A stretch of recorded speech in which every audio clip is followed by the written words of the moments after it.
Even though we have people hanging out here from all over the world with us, people all over the world can actually see this broadcast because it's going out on our YouTube channel. Hello, world. So let me introduce you to everybody, and by the time I do that, Maria will probably be back. But this is Daniela. And Daniela, where are you again? I'm up in Portland, Oregon. It's nice to meet you.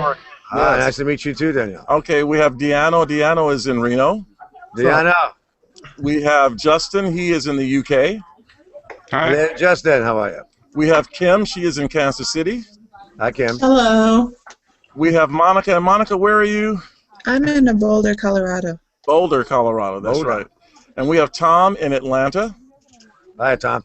And we also have Trev, who is in the UK as well. Hey, Trev, how are you, man? So, you're first of all, I am so glad that you decided to join us because it is such an honor to have a guitarist of your stature and just legendary. I mean, thanks, man. I mean, just amazing. And let me start it out by just asking you, when you look back on your career, I know you're here to talk about your solo album, but when you look back on your career, what a ride this has been. It's been unbelievable. I mean, I couldn't dream this big, really. Let's face it. I mean, when I was a kid and, sitting in my room, I mean, the biggest thing for me was to get a record deal, honestly. And then to now be playing stadiums, and I'm 140 million records in, and I'm still playing stadiums. How many years are we talking here? 30. Oh, my God. 30.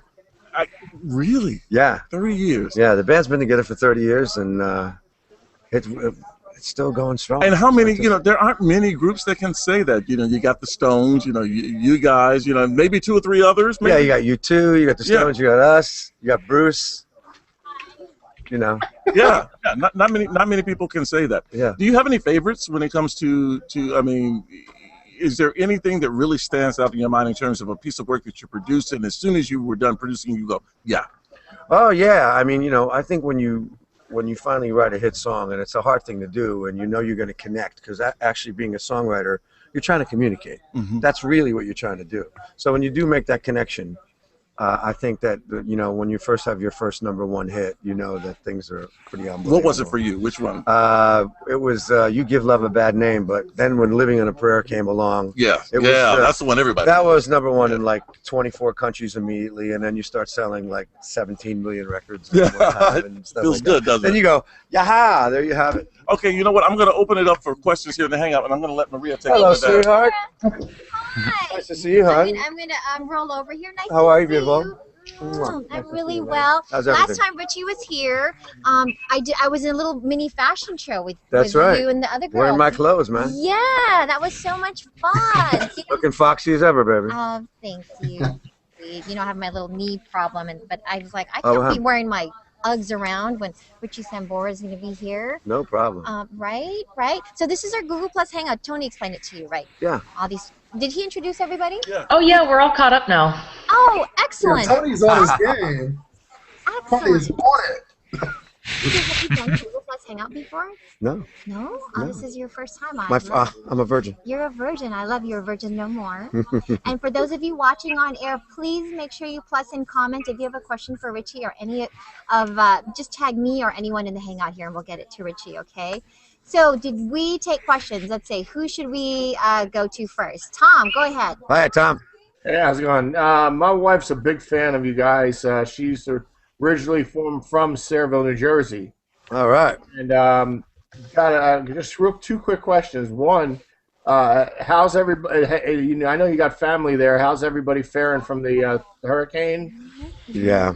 How they did? Yeah. My mom was pretty hit hard. She lived on the Manasquan River in Point Pleasant, and she had a couple of feet of water in her living room and basement and stuff like that. And so she'll be living with me for a while here in California while we fix the house. So that's not so bad. Our keyboard player Dave, he has a beach house in Point Pleasant also, and 80% of that house is pretty much gone. So I mean, it's a real disaster over there, man. So, and I think there's a show coming up that obviously I'm going to be involved in, like a telethon thing or something. We just talked about that today. It's going to be like Bruce Springsteen, Bruce and us, Billy Joel, Sting, and you guys. That's fantastic. Yeah. Now the one other thing I want to just get in here. You Give Love a Bad Name, the Heil Talk Box. on that record. Do you plan on still using that for any future songs? Yeah, you know, that's a funny instrument, that thing. You know, sometimes you hook it up and sometimes it's real goofy and other times it works really well. So, you know, with a song like Living on a Prayer, obviously it worked really, really well. When I decided to bring that thing out, the guy said to me, yeah, you're nuts. It's going to sound like, you know, poop. And I went, and it became one of our biggest hits ever. So, you know, there you go. Sometimes it works and sometimes it doesn't. I tried a lot, though. You know, I do. Daniela, what's your question? I actually wanted to know, you guys have done like unplugged and different acoustic albums and different acoustic versions of some of your biggest songs. Do you prefer playing plugged in or unplugged? Well, you know what the thing about, you know, I've made a living playing acoustic music for a long time because I used to play the clubs when I was a kid. On Monday and Tuesday and Wednesday night, the club owner couldn't afford the band. So I would go in by myself with an acoustic guitar, or maybe it would be a duo. And when John and I actually did the MTV Awards, it was actually a practical decision to go in there with 2 acoustic guitars, just me and him. It always sounds so you know, and yeah. that really separates the men between the boys at that point in time. When you can actually go in there, bare bones, 2 acoustic guitars and 2 voices, and you can a song comes out good. You know, you have a real good song because you know you can't polish bullshit. Exactly. You and the strings. It's fantastic. It's so much sexier, I think. Anyway, You know, it's so much more intimate. Yeah, it feels like you're just playing to us. Justin, yes, go ahead.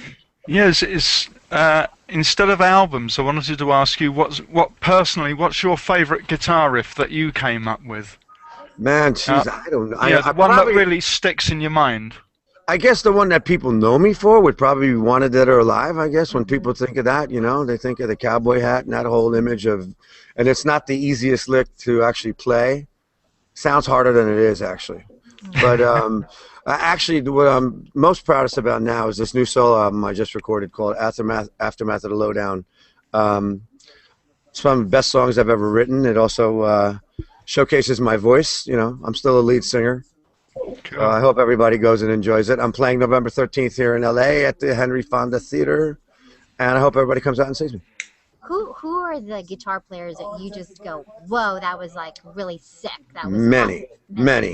I mean, I grew up listening to Jimi Hendrix, Jimmy Page, Jeff Beck, Eric Clapton, you know, modern day bluesmen. I was very, very much influenced by guys that can pick up the instrument and have that emotional input into the instrument, you know, like, you know, because when I play, I'm always making those sex faces and stuff like that, you know. And I would look at all these pictures of me, right? I've seen all these pictures of magazine of me, you know, playing. So I actually tried to stop it at one point. I couldn't stop. It's like a body, it's a whole body thing. I couldn't stop making it. It's a part of the whole expression. So I think those modern day blues guys is what kind of drew me into playing guitar. Did I miss a question from you guys? I know Phil is behind us right now, so we're going to bring it down a little bit. Did I miss a question from you, Kempton? No, Monica? No. Can you make one of the faces for us? I don't know if I could. I don't know if I could manufacture it, but air guitar. It's like, you know. Sometimes it's one of those. Sometimes you never know. Come here, Eloy. Eloy's got a question. What's your question, Eloy? Yeah, I just want if you could talk about. Because you played with everybody, so the first time you played with one of your idols, yes, who was it? What was it like? Jimmy Page was one of the first one of my idols that I've ever played with. I had the pleasure of being friends with him first. I was actually signed to Swan Song Records, which was Led Zeppelin's label, when I was like 19. So then when I made it in Bon Jovi, I was in London. And one of my security guards who I had hired had worked for Led Zeppelin. And one night he said, I got a surprise for you, get dressed. And I'm like, what? He goes, come on. And he walked me into this pub, and there was Jimmy Page. And so we kind of got to be friends.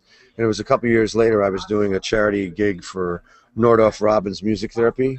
And I just took a shot. And I said, James, you want to come out and play? And he went, yeah. And I was like, geez.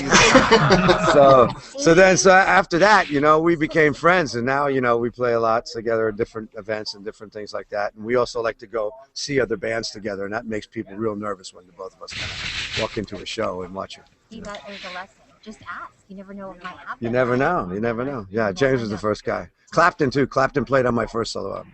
Ooh, Tom, Yes, go ahead. Yeah, I got one more question. It's not musical, but it's more regional. Okay.